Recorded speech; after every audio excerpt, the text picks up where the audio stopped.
En 2017, 4 jóvenes colombianos llegaron a Cancún atraídos por la promesa de dinero fácil y una vida mejor.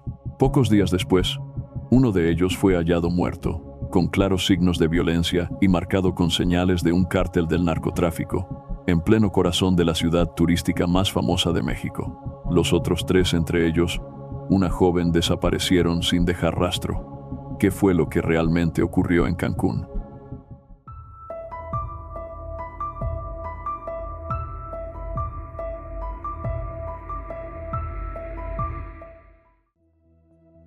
Tan pronto terminó el servicio militar, Sebastián Espinosa, de 21 años, empezó a pensar seriamente en una vieja idea.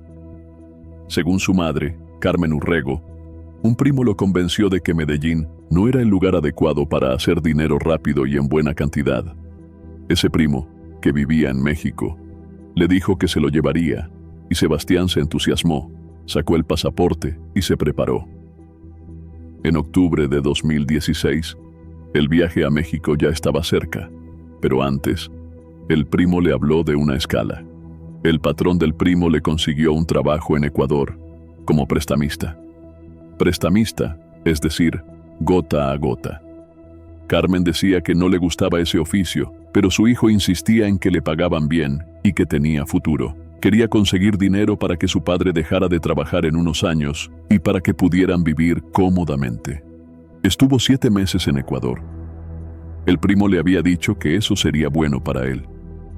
Cuando llegó a Ciudad de México, en mayo de 2017, el gota a gota llevaba pocos meses en el país, pero pronto esta práctica empezó a expandirse, sobre todo entre pequeños comerciantes y en plazas de mercado. Tarjetas como esa empezaron a ser comunes entre algunos mexicanos que evitaban los bancos y necesitaban dinero de un día para otro. En ese momento, no se conocían aún las consecuencias del oficio. Para entonces, había denuncias en Sudamérica de colombianos prestando gota a gota, pero no en México. Sebastián llegó a una plaza apetecida por los prestamistas colombianos. México tenía más de 120 millones de habitantes, mucho movimiento de dinero y una tercera parte de adultos que desconfiaba de los bancos. Además, desde 2012, México había dejado de pedir visa a los colombianos. Según su madre, los primeros días allá, él estaba muy contento. Le mandó fotos en las que se veía feliz. A pesar de las fotos que recibía, Carmen seguía intranquila por los riesgos del oficio de Sebastián. Él solía responderle que uno muere cuando le toca, donde le toca. También le aseguraba que iba a dejar de prestar dinero porque había amenazas, pero, aún así, el peligro seguía presente. Según ella, por más que hablara con él, no hacía caso. A esta madre antioqueña también le preocupaba la procedencia del dinero que su hijo prestaba en una ciudad de más de 20 millones de personas. Sospechaba que era dinero sucio, aunque, como decía, él no le hacía caso y evitaba hablar del tema. Sebastián enviaba dinero desde México. Cada mes mandaba alrededor de 600,000 pesos.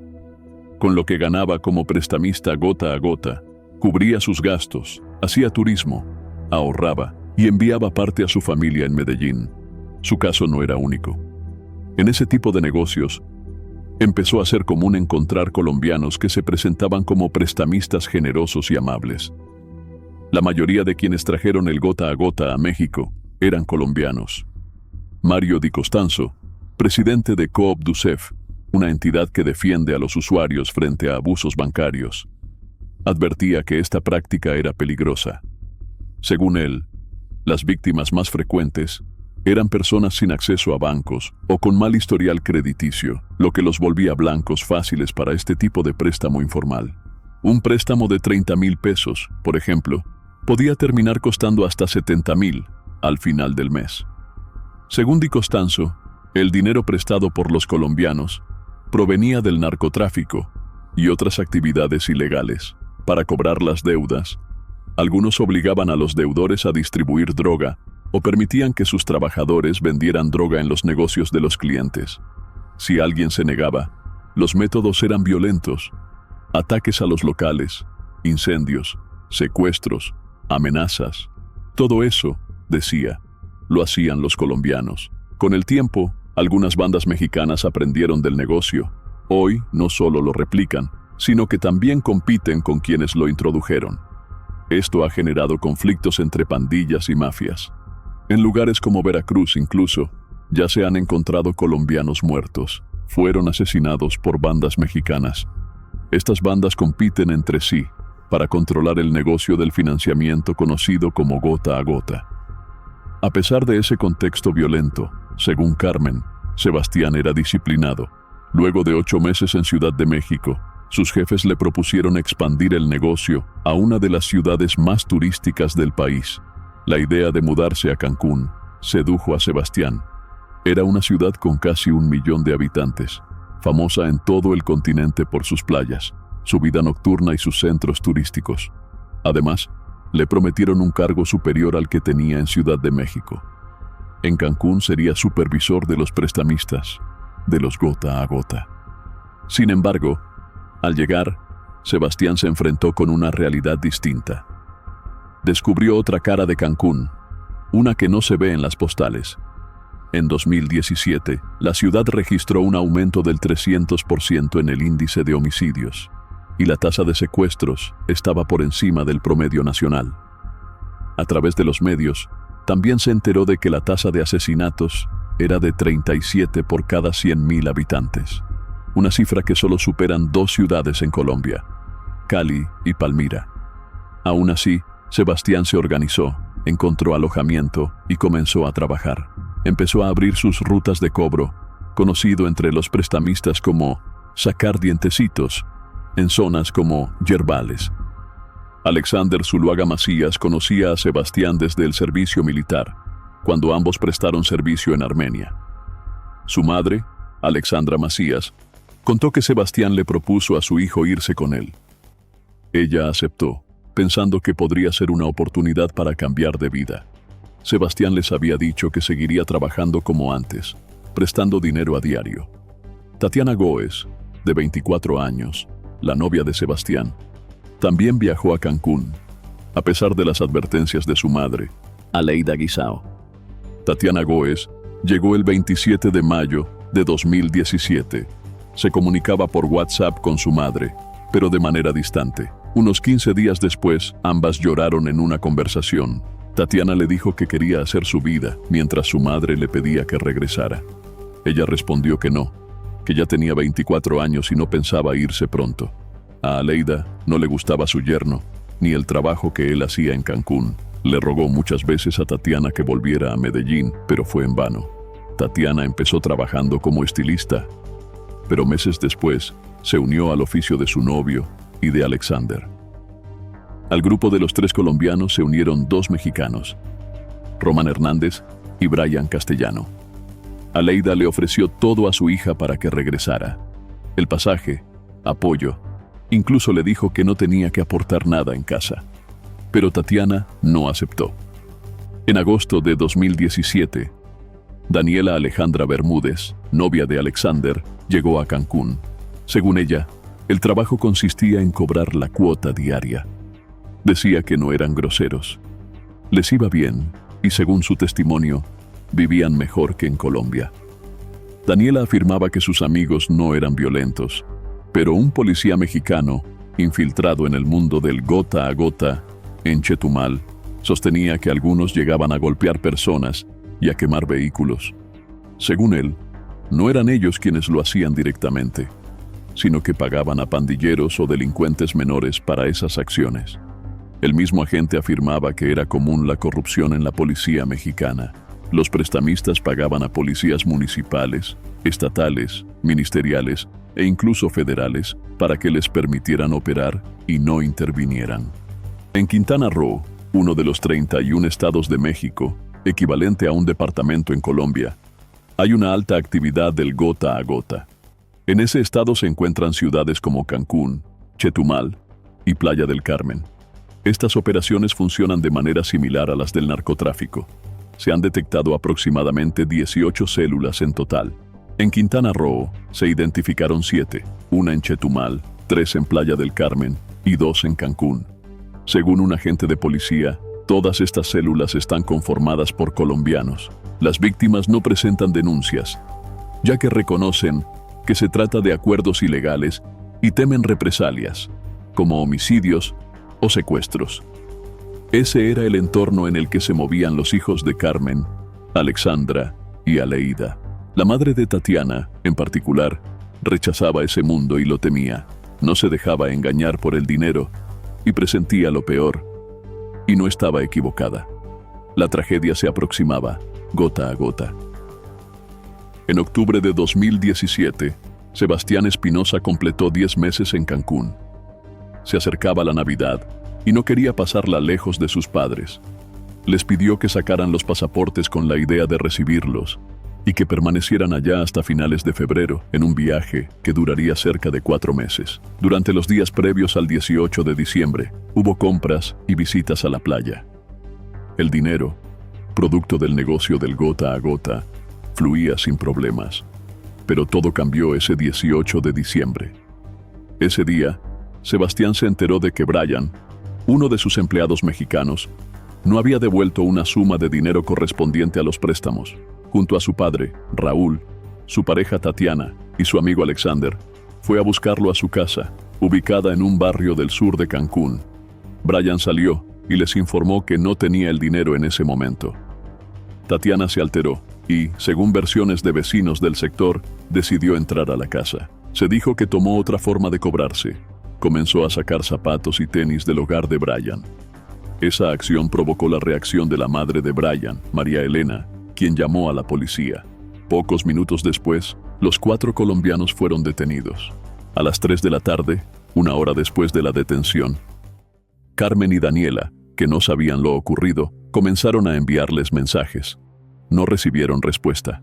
Más tarde, a las 6, Román, otro prestamista mexicano del grupo, llegó a la casa y les informó que la policía se los había llevado, pero que supuestamente serían liberados en 36 horas.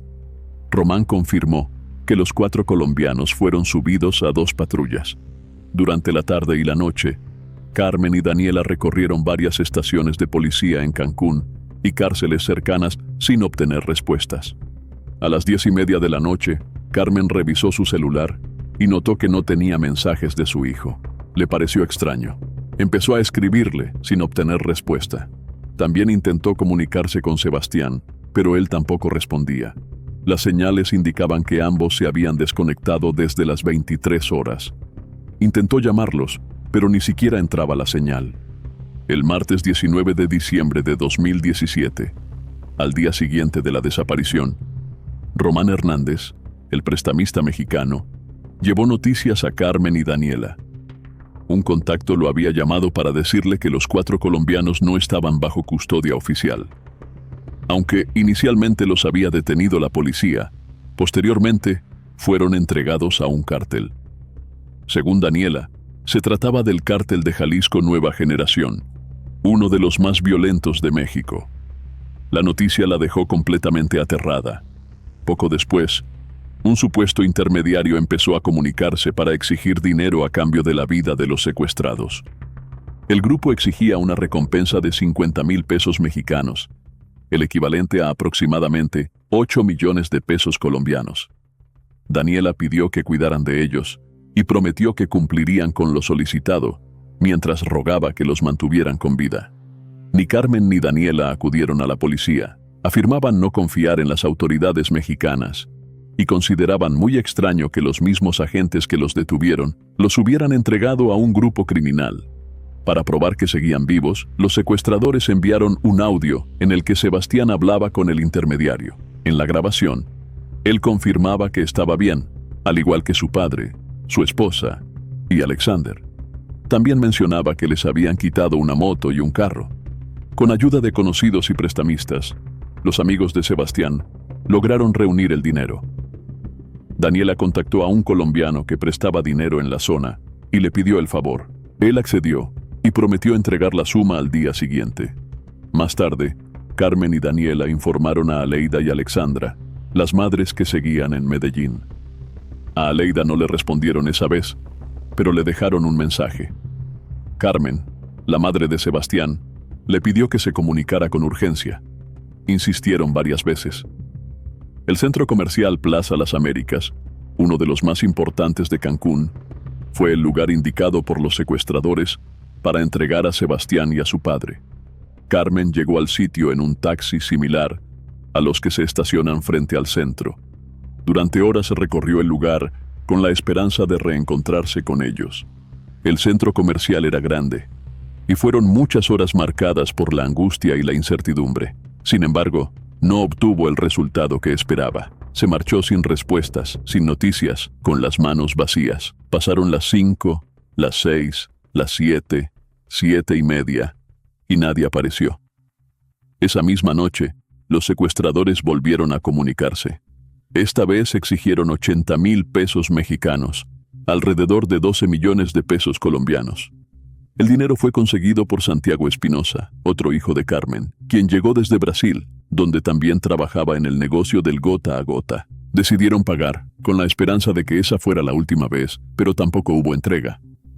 No los liberaron. 2 mujeres seguían pagando rescates. Otras 2 esperaban noticias. La situación pronto llamó la atención de la prensa local.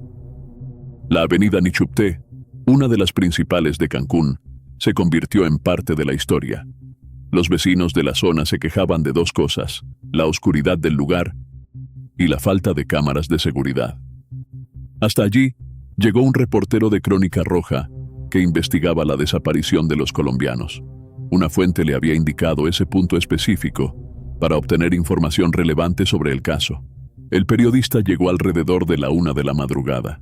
Lo que encontró en el sitio lo dejó perturbado. Fue, según sus propias palabras, uno de los hechos más aterrador que había cubierto en toda su carrera. Durante el cubrimiento del caso de los colombianos desaparecidos en Cancún, una fuente local proporcionó información sobre otro hecho atroz ocurrido en las afueras de la ciudad. Detrás de una cinta amarilla, las autoridades habían encontrado un cuerpo descuartizado dentro de 3 bolsas negras. En ese momento, no se conocía ni el sexo, ni la nacionalidad de la víctima, ni los responsables del crimen. Al llegar al sitio, el periodista notó una sábana blanca colgada, con letras negras y rojas. No había iluminación pública. Alumbró con su linterna y descubrió un cuerpo, aunque la luz no le permitió identificar a la persona. Entendió que estaba frente a un cadáver con el sello de un cartel mexicano. El cuerpo fue encontrado en una posición impactante, con signos evidentes de violencia extrema. Se trataba de un asesinato con claras señales del crimen organizado. Este tipo de homicidios, según los expertos, suele ser obra de los carteles que operan en la región. En Cancún, los principales grupos identificados son el Cártel de Jalisco Nueva Generación, los Zetas y el Cártel de la Línea. Unas horas después, mientras miles de turistas disfrutaban del mar y las playas de Cancún, comenzaron a circular en redes detalles visuales muy fuertes relacionados con el caso. Nadie sabía con certeza si se trataba de Tatiana, Raúl, Alexander o Sebastián. Las fotos también llegaron al celular de Santiago, el otro hijo de Carmen. Él fue quien comunicó la noticia a su madre. Se trataba de Sebastián. Carmen fue la primera en ver la imagen. Quedó en shock, sin poder hablar, profundamente impactada por la forma en que su hijo había sido asesinado.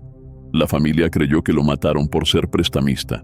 Se plantearon varias posibilidades: que la policía hubiera intentado extorsionarlo, que hubiera tocado los intereses de algún cartel, que le hubiera prestado dinero a la persona equivocada, o que se hubiera negado a pagar la vacuna, el pago que los prestamistas deben entregar a los carteles para poder operar. La noticia cruzó las fronteras. Fue recibida con dolor. La manera en que Sebastián fue asesinado dejó una profunda marca, sin importar a qué se hubiera dedicado.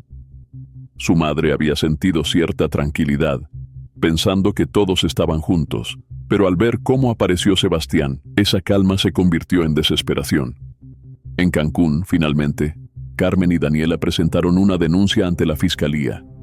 No obtuvieron colaboración. Las autoridades argumentaban fallas en las cámaras de seguridad o falta de acceso a ellas. Se quedaron en México unos días más, esperando algún avance o noticia sobre Tatiana, Alexander o Raúl. Volvieron a recibir una llamada de los secuestradores. Aunque Sebastián ya había sido asesinado, les dijeron que los otros seguían con vida. Pidieron pruebas de vida, pero lo que recibieron fue una amenaza impactante e inaceptable por parte del grupo criminal. Fue lo último que escucharon de los hombres del cartel. Muertas del pavor y sin confianza en las autoridades, Carmen y Daniela regresaron a Colombia el 29 de diciembre de 2017. En Medellín, enterraron a Sebastián. Durante los 3 meses siguientes, no hubo novedades importantes, pero sí algunas conclusiones. Aleida comprendió que Sebastián también tuvo responsabilidad. En el caso de Tatiana, aún quedaban preguntas. Aleida sintió que le ocultaron cosas. Tiempo después, en marzo, se enteró de que Tatiana estaba siendo abusada. Lamentó no haberlo sabido antes, pues de haberlo sabido, habría actuado de otra manera. Desde Medellín, Aleida participó en misas, plantones y realizó cientos de llamadas a México. Sin embargo, seguía atrapada en una zozobra constante. ¿Sigue con vida? ¿Está retenida? Es posible que haya sido víctima de explotación o desaparición forzada. A 2.000 kilómetros de Medellín, en abril, la Fiscalía Mexicana detuvo a 5 personas investigadas por los secuestros. Masayoshi Michel Flores fue identificado como el mexicano que recibió el dinero exigido a Carmen y Daniela. Natalie Ríos, colombiana de 23 años y pareja de Masayoshi, también fue detenida. Además, fueron capturados 3 policías mexicanos: Ulises Oliva, de 40 años, Nabil Josué Percastre, de 30, y Saidi Oyuki, de 25. Según las autoridades, estos agentes habrían entregado a los colombianos al cartel. El 2 de junio, la Guardia Civil informó que uno de los detenidos hablaría con la Fiscalía. En medio de la investigación, apareció Yelicatiana Gómez Guisabes el 18 de diciembre de 2017. Se presume que alguien la llevó o la envió a Cancún. Más tarde, la prensa local conoció su llegada. Al día siguiente, fue recibida en la Fiscalía de Cancún, donde se le informó sobre la captura de 2 policías más. En total, ya eran 7 los detenidos. Nahum Patiño, director de investigación de la Fiscalía en el estado de Quintana Roo, afirmó que ninguna de las 7 personas detenidas hasta el momento ha proporcionado información sobre el paradero de los otros 3 colombianos desaparecidos. Señaló que, de haber contado con esa información, ya se habría comunicado a las familias y se habría actuado con base en un hecho sólido. En Medellín, 3 familias siguen inmersas en una profunda incertidumbre, sin saber qué ocurrió con sus hijos. Desde Quintana Roo, las autoridades reconocen el dolor de los familiares, pero insisten en que no pueden brindar información que no esté confirmada o que no obre en su poder, especialmente tratándose de una investigación que ya no está bajo su jurisdicción. La investigación pasó a manos de la Procuraduría General de la República, PGR, en Ciudad de México, al tratarse de un caso relacionado con carteles del crimen organizado. Ante la pregunta de cómo fue posible que, tras ser detenidos por la policía, los colombianos terminaran en manos de un cartel, Patiño reconoció que todo indica la existencia de vínculos entre ciertos elementos de seguridad pública y grupos criminales. Darwin Puga Costa, secretario de Seguridad Pública en Quintana Roo, fue consultado sobre los posibles vínculos entre miembros de la policía de Cancún y la mafia mexicana. Explicó que algunos agentes se relacionan con grupos delictivos a través de su entorno social, en su tiempo libre, por medio de familiares, conocidos o círculos personales. Al ser preguntado sobre cómo los agentes implicados terminaron vinculados al crimen organizado, respondió que no tenía la información ni la autoridad para ofrecer una explicación, ya que esa responsabilidad recaía en la autoridad ministerial a cargo de la investigación en Ciudad de México. Al ser cuestionado sobre el impacto de estos hechos en la imagen de la institución, afirmó que los agentes involucrados estaban en servicio, cumplieron con sus tareas y presentaron sus reportes. Desde Medellín, las madres de los desaparecidos expresaron temor hacia las autoridades mexicanas, a quienes acusaban de haber entregado a sus hijos a un cartel. Ante esto, el secretario envió un mensaje a las familias. Insistió en que debían confiar en las instituciones y aseguró que los presuntos responsables estaban bajo custodia. Las respuestas que Aleida, Carmen y Alexandra esperaban con ansias no llegaron, ni en México ni en Colombia. Ante la falta de información, el siguiente paso fue viajar a Ciudad de México, con la esperanza de que en la Procuraduría pudieran obtener alguna pista sobre lo que ocurrió con Tatiana, Alexander y Raúl tomaron un vuelo de 2 horas hacia la capital. Frente a la Procuraduría había un campamento con las fotos de los 43 estudiantes desaparecidos en el estado de Guerrero, un caso ocurrido más de 3 años atrás. En México hay más de 34,000 personas desaparecidas. La pregunta era si aún había esperanza para ellas. El balance del viaje fue desalentador. Aleida expresó que solo quería encontrar a su hija y llevar lo que quedara de ella de regreso a Colombia. No tenía ninguna información nueva para las otras familias. Todos esperaban que regresara con algo, pero no fue así. En Ciudad de México, la Procuraduría no quiso hablar frente a las cámaras. Sin embargo, algunas fuentes del gobierno mexicano confirmaron ciertos detalles. Uno de ellos fue que Masayoshi Flores, detenido por su papel como intermediario en el secuestro, al parecer nunca entregó el dinero a los secuestradores. Habían pasado 7 meses desde la desaparición, y el sufrimiento de las familias no daba tregua. Era un dolor constante, una zozobra que no les permitía hacer duelo ni mantener viva la esperanza con firmeza. Algunas mañanas despertaban con fuerza para seguir luchando. Pero al repasar los hechos, la muerte de Sebastián, el silencio de los policías, la violencia de un cartel y la ausencia de 3 jóvenes prestamistas en un país con miles de desaparecidos, la desesperanza se volvía más fuerte. Desde esa altura del proceso, las esperanzas se desvanecían. Aleida admitía que, aunque eran lo último que se pierde, ya sentía que las suyas se habían ido. Solo pedía a Dios poder encontrar a su hija, viva o muerta, para tener un cierre, para saber dónde estaba, para poder descansar. La incertidumbre era insoportable. No saber dónde estaba, cómo estaba, o qué le habían hecho. Aleida ya no se arreglaba, no encontraba alegría. Se miraba al espejo y pensaba en ella. Pasaba noches sin dormir, y cuando no lograba dormir, el día se le hacía aún más difícil. ¿Qué opinas del papel de la policía en esta historia?